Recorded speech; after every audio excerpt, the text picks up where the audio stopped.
Vinyl records have an ever-increasing following among audiophiles, collectors, and DJs.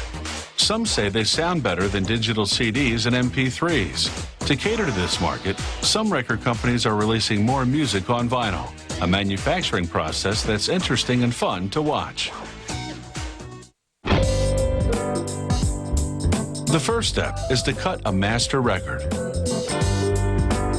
This flat disc is made of aluminum, and it will be the core of the master. The surface has a gritty texture early on, but they sand it down and polish it smooth.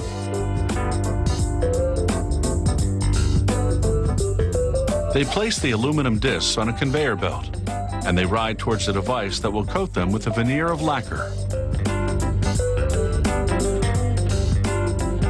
The disc enters the curtain coater. Nitrocellulose lacquer, a similar substance to nail polish, oozes out of a long, thin opening, forming a veil or curtain. As the disc passes through the curtain, it's slattered with the lacquer. Rollers with scrapers catch the runoff. The excess lacquer they collect is reused. The lacquer starts to dry immediately. The solvents evaporate, and the veneer hardens into a nail polish-like finish. But like any manicure job, there are often flaws. At this inspection station, workers scrutinize each lacquer disc for pits, bumps, or dirt. Even a minor imperfection won't be tolerated, so the rejection rate is high, about 50%. They recycle the rejects. They rim the good masters with plastic edging. It will stop the discs from rubbing together during stacking and damaging the finish. Next, a worker holds the disc under a hydraulic puncher that cuts a hole in the center. Then, handling it carefully so he doesn't disturb the finish, he places it on a spindle. A robotic arm slides a plastic ring down the spindle, depositing it around the center hole of the disc. Like the plastic edging, the ring will also space the discs apart. Now the master discs are ready to take a trip to the studio.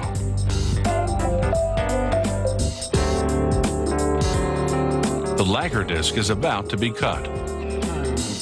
The engineer places it on the recording machine, called a lathe. He peels the protective ribbing away from the rim. He places a vacuum line at the center, which suctions to the underside of the disc and holds it in place. The engineer now moves the cutter and a microscope above the disc. He lowers the cutter onto the outer edge of the disc and it does a test cut. He positions a microscope just above the test groove and then peers into it to get a good look at the cut. He makes adjustments to the cut and then he's ready to record.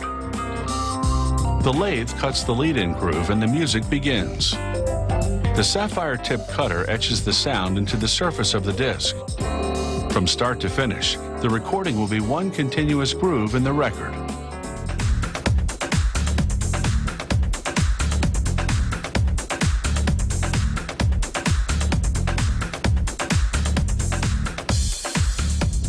A computer monitors the cutting and adjusts the spacing between the grooves where needed. A little vacuum draws up scrap as the cutter carves the groove. Some believe this sound is warmer and has more depth than digital recordings. But making music fit on an analog disc is sometimes challenging. To reproduce bass, the cutter has to make big, wide grooves that take up a lot of space. And although the grooves can touch, they can't cut across one another. At the end of the recording, the cutter lifts and the master disc is ready for inspection. If it's acceptable, the engineer places a sliding platform on it and scribes a unique serial number into the lacquer. Soon, this master disc will be used to make more records.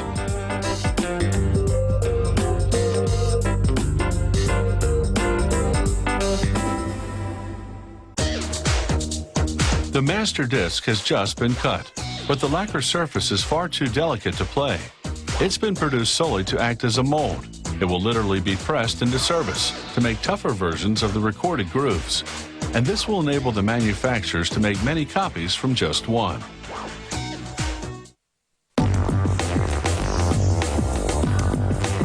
In the next step, they wash the lacquer disc with soap and water. They spray it with tin chloride and liquid silver. The tin chloride is a sensitizer that helps the silver stick to the lacquer.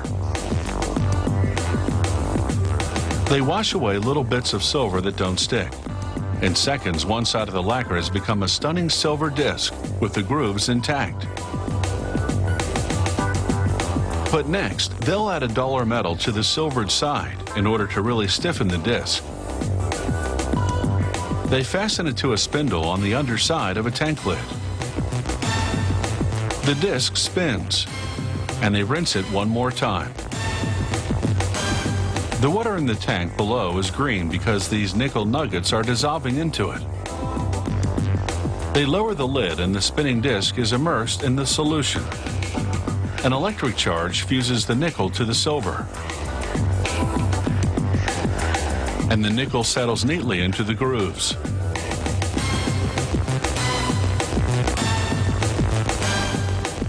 Now they remove it from the tank and pry the metal layer away from the original lacquer disc. This metal layer is a stamper that will be used to press vinyl records. And the lacquer disc, which has served as its mold, is discarded. Now they look for the exact center of the stamper. A worker places it under the microscope, which is part of an optical centering punch. As the stamper disc spins, he aligns the grooves with a guide in the viewfinder. When he finds the center, he punches a hole there.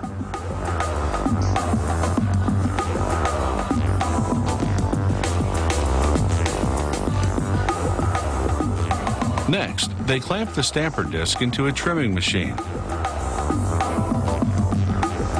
The disc turns and a cutting wheel trims the edge, cutting the stamper disc to a diameter of 12.5 inches. Now the stampers are ready to make their mark. But first, the labels must be prepared. A punch bores into the center of a stack of them, making holes.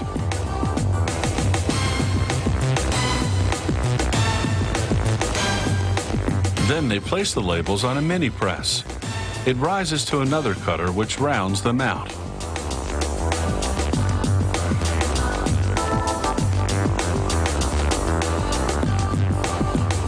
They pour black polyvinyl chloride pellets into a hopper. The pellets fall into an extruder, which turns them into hot rubbery patties called biscuits. Hoists above and below push labels to each side of the biscuit.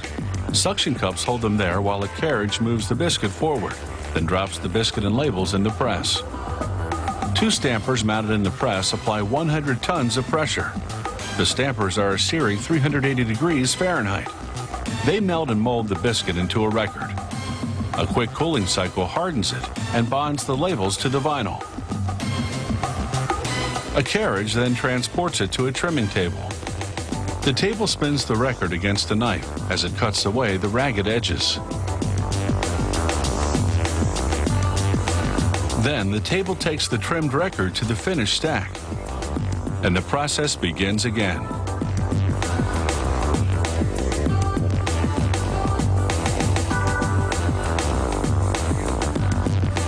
This is really a well-choreographed musical production. As one record is lifted out of the press, the next one goes in.